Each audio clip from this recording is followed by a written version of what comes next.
Here is a really simple meal that Miss Marie made. It's a beef rib soup with jasmine rice. Now, the jasmine rice, of course, is always the best rice that you can get to eat. The flavor is wonderful, has a nice aroma to it, and it doesn't stick if you cook it properly, of course. Now, the beef rib soup absolutely looks delicious.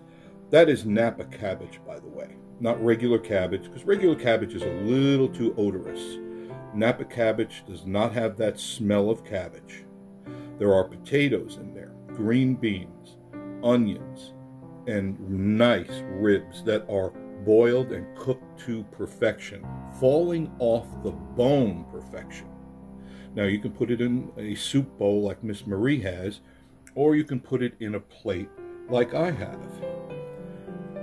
It's got the green beans, the cabbage, the potatoes, and a nice rib. And I opened it up so you can see how succulent that rib is.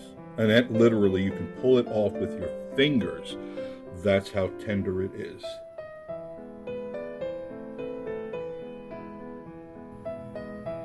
So if you're having company over and you're not trying to do a big ornate meal, an elaborate meal, this is an excellent meal. It's hearty, wonderful flavor to it, very filling for sure. Once you get the rice, now you can put the broth on the rice, which is what I would recommend you do, and the broth is really nice, very thick and juicy, and the flavors in there of the beef and the potatoes and the cabbage and the onions and the green beans.